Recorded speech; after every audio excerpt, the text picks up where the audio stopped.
श्री स्वामी समर्थ, जय जय स्वामी समर्थ. श्री स्वामी समर्थ, जय जय स्वामी समर्थ.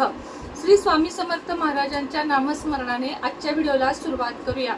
शुभ दुपार तुम्हा सगळ्यांना. कसे आहात तुम्ही सगळे आशा व्यक्त करते. स्वस्त असाल, मस्त असाल, स्वामींच्या सेवेमध्ये रममाण असाल. अधिक महिना सरत आला. आज अगदी शेवटचा दिवस आहे. आज शनिवार आहे आणि आज अधिक महिन्यातील शेवटचा दिवस आहे. पुन्हा आता 33 महिने अधिक महिना नाही. त्यामुळं आपल्याला खूप साऱ्या सेवा उपाय करायच्या आहेत आणि त्या केल्यामुळे अनेक फायदे लाभ आपल्याला होणार आहेत.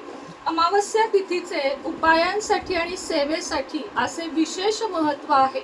सगळ्यात आधी ज्यांच्या देवघरामध्ये, आता माझ्याही देवघरात बघा, ह्याचा कुळकलश म्हणजे कुलदेवीचा कळस नाहीये, कलश ज्याला आपण म्हणतो तो नाहीये, तर तो उद्या स्थापन करावा. मी पण इथं आल्यापासून आज करीन उद्या करीन म्हणून राहून गेलेला आहे.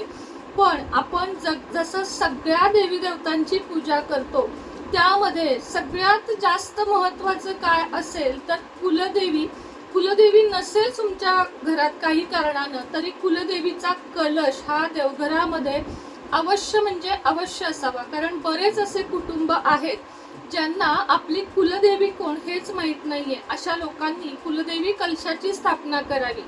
ज्यांना माहीत आहे, ज्यांच्या देवघरामध्ये कुलदेवी आहे, त्यांनी देखील कुलकलशाची स्थापना करावी. कशी करायची आहे तुम्हाला लगेचच सांगते. एक छोटीशी ताटली घ्यायची आहे. म्हणजे कधीही कलश आहे ना असं ह्याच्यावर मांडू नये, जमिनीवर किंवा नुसत्या ब्लाउज पीसवर असा मांडू नये. आता मी तर ताटली घेऊन बसलेले नाहीये, तर असा तांब्याचा किंवा पितळेचा कलश घ्यावा. आता हा माझ्याकडचा अष्टलक्ष्मी कलश आहे. याच्यामध्ये कंठापर्यंत पाणी घ्यावे. ब्रह्मा विष्णू महेश कुलदेवी यामध्ये वास करते. याच्या कंठापर्यंत पाणी घ्यावे. त्यानंतर खाली एखादी ताटली ठेवावी. आता मी तुम्हाला तांबण ठेवून दाखवते. अशी खाली ताटली ठेवावी. पितळेची, तांब्याची, स्टीलची अशी कोणतीही चालेल. ह्याच्यामध्ये खाली तांदूळ म्हणजे अक्षता भरून ठेवायच्या. यामध्ये काठोकाठ कंठापर्यंत पाणी ठेवायचे. इथे एक कलावा बांधायचा, लाल कलावा असतो तो बांधायचा. उद्या जमल्यास मी व्हिडिओ करणारच आहे. यामध्ये आंब्याची 5 पाने घालायची. इथे आंब्याची 5 पाने घालायची. नारळ आणि या कलशामध्ये जेव्हा आपण पाणी भरू तेव्हा त्याच्यामध्ये सगळ्यात आधी चंदन, हळदी कुंकू, चंदन पावडर, हळदी कुंकू, अक्षता, फुले, 1 रुपयाचे नाणे असेल तर मोती आणि असेल तर पोवळा. नसेल काही हरकत नाहीये. या 2 गोष्टी मोती पोवळा स्किप केलं तरी चालेल, घातलं अतिउत्तम. 1 रुपयाचे नाणे हे सगळं घालून घ्यायचं. त्यानंतर 5 आंब्याची पानं किंवा विड्याची पानं, तर विड्याची लगेच खराब होतात म्हणून शक्यतो आंब्याची. आणि त्यामध्ये शेंडी सहित नारळ. काही जण त्याचा देखावा म्हणजे त्याला ते पिवळा मळवट वगैरे साठी पूर्ण सोललेला नारळ ठेवतात. पण लक्षात घ्या, सोललेला नारळ ठेवणं संपूर्ण चुकीचं आहे. कुलदेवीचा नारळ कलशाच्या सहित शेंड्यांसहित ठेवावा. शेंडी वरच्या दिशेला आणि जे टोक असतं ते खालच्या दिशेला. त्याचं जे खालचं टोक आहे नारळाचं, श्रीफळाचं, ते आपल्याला पाण्यात बुडेल असंच ठेवायचं आहे. त्यानंतर याची पूजा करून घ्यायची. म्हणजे हळदी कुंकू, दिवा, उदबत्ती आणि हार किंवा फूल जे काही असेल ते कलशाच्या वरती घालायचं आणि कुलदेवीची कृपा राहावी म्हणून कुलदेवी जवळ प्रार्थना करायची. ओम श्री कुलदेवताभ्यो नमः किंवा श्री कुलदेवताभ्यो नमः. कुलदेवीचं नाव माहिती असेल तर कुलदेवीच्या जागेवर कुलदेवीचं नाव, म्हणजे आता माझी बनशंकरी आहे, ओम श्री बनशंकरी देव्यो नमः या मंत्राचा मी जप करणार. 11, 21, 51, 108 किती वेळा करू शकता. आणि हा जो कलश आहे तो आपल्या उजव्या बाजूला म्हणजे देवघराचा डावा आणि आपला उजवा हात. आता हा माझा उजवा हात आहे. सेल्फी कॅमेऱ्याने तुम्हाला हा डावा दिसू शकतो. तर माझ्या उजव्या हाताला त्याची मांडणी करायची. मांडणी केल्यानंतर कलश देवतेला नमस्कार करायचा. धूप दीप जे सांगितलं ते दाखवायचं आणि नैवेद्य दाखवायचा. जो देवघरात आपण दाखवू तो संपूर्ण नैवेद्य. दूध साखर, खडी साखर, गुळ खोबरं काहीही दाखवलं तरीही चालेल. शक्य झालं दररोज पाणी बदलावं. आतल्या वस्तू नाही बदलल्या तरी चालतील. दररोज वेळ नसेल तर शुक्रवारी तरी किमान पाणी बदलावं. पौर्णिमेला पाणी बदलावं. नारळास कोंब आल्यास नारळ बदलून तो एखाद्या शेतामध्ये लावावा आणि दुसरा नारळ ठेवावा. नारळ तुम्हाला खराब झाला आहे, बुरा लागला आहे असं आढळल्यास नारळ पाण्यामध्ये विसर्जित करावा आणि दुसरा नारळ ठेवावा. कारण त्या बुरशी आलेल्या नारळाची श्रीफळाची पूजा करून काहीही फायदा नसतो. तर अशा पद्धतीनं उद्या अमावस्येला कुलदेवीची ह्याची कलशाची स्थापना, मंगल कलशाची स्थापना अवश्य करा. तुमच्यावर कुलदेवीची कृपा राहील. दररोज त्यांना म्हणजे कलशाला ओवाळावे, उदबत्ती ओवाळावी, फूल वाहावे आणि त्याचे पावित्र्य म्हणजे पावित्र्य थोडक्यात राखावे. देवघराच्या बाहेर त्याला ठेवू नये. त्याच्यामध्ये आपण जे पितो न उष्ट नसलेलं स्वच्छ आरो असेल किंवा तुम्ही एखादी घागर देवाला भरून ठेवत असाल, जी काही तुमची पद्धत असेल.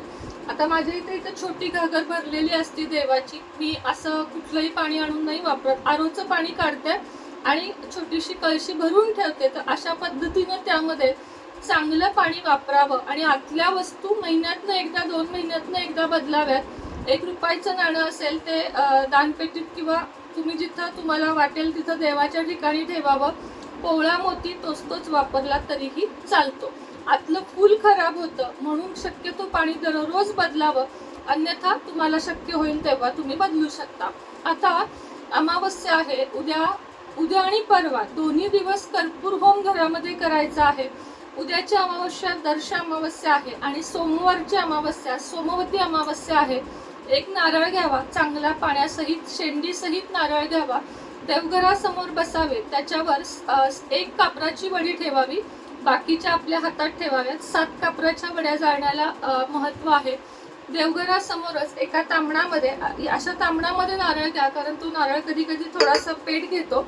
त्या नारळावर 1 कापूर ठेवावा, तो प्रज्वलित करावा, देवघराच्या इथेच प्रज्वलित करून घ्यावा. घरातली इडापिडा टळू दे, करणी बाधा भूत प्रेत बाधा सगळं टळू दे, घरात सौख्य मांगल्य लाभू दे असं म्हणून घराच्या मुख्य दरवाजापासून ओवाळायला सुरुवात करायची आणि संपूर्ण घरात तो नारळ घंटी वाजवत 1 कापूर घालत प्रज्वलित करत फिरवायचा. ज्याला कर्पूर होम म्हणतात. याच्यामुळे घरातली संपूर्ण निगेटिव्हिटी निघून जाते आणि घरामध्ये आनंदीमय वातावरण होते. आता हा जो उपाय आहे म्हणजे कर्पूर होम, हा प्रत्येक शनिवारी, प्रत्येक अमावस्या आणि प्रत्येक पौर्णिमेला करायचा असतो. हा नारळ वापर झाल्यानंतर एखाद्या ठिकाणी पिशवीत घालून ठेवून द्यावा थंड झाल्यावर आणि हाच नारळ 2-3 महिने वापरला तरीही चालतो. 2-3 महिन्यानंतर हा नारळ पाण्यामध्ये विसर्जित करावा. तर हे 2 उपाय प्रामुख्यानं, उपाय म्हणा सेवा म्हणा, हे 2 उपाय प्रामुख्यानं आपल्याला उद्या करायचे आहेतच. सगळ्यांनी करायचे आहेत. ज्यांना उद्या शक्य नाही त्यांनी परवा केलं तरीही चालेल. मासिक धर्म सोयर सुतक असेल तर करता येणार नाही, कुणाकडून घरातल्या करून घेतलं तरीही नक्कीच चालेल. त्याच पद्धतीनं अमावस्येला मुख्य दरवाजाला ओवाळून नारळ अवश्य वाढवावा. हा नारळ सुद्धा कधीही खाऊ नये. पूर्व पश्चिम दिशेला 1 टाकावा आणि परिसरात घाण नकोय आपल्याला. खरं तर हे 1 टाका हे म्हणणं देखील चुकीचं आहे. सरळ आपण एखाद्या झाडाखाली ठेवावा, जेणेकरून मुके जनावर ते खाईल. किंवा अमावस्येचा फोडलेला नारळ डायरेक्ट डस्टबिन मध्ये टाकला तरीही चालतो. कारण जेव्हा आपण तो ओवाळून टाकतो त्यावेळेस तो श्रीफळ न राहता एक तो उतारा असतो. म्हणून डस्टबिन मध्ये टाकला तरीही चालेल, वाट्या पाण्यात टाकला तरीही चालेल, झाडाखाली टाकला तरीही चालेल. तुम्हाला जे सुचेल, जसं सुचेल तसं तुम्ही नक्की करावं. तर चला, आता जाता जाता सांगायचं आहे की ज्यांना अजूनही माझ्याकडून अघोरी लक्ष्मी मंत्र हवा आहे आणि ज्यांनी पेड करून मिळाला नाहीये त्यांनी माझ्याशी कृपया व्हॉट्सअप क्रमांकावरच तुम्ही संपर्क साधा.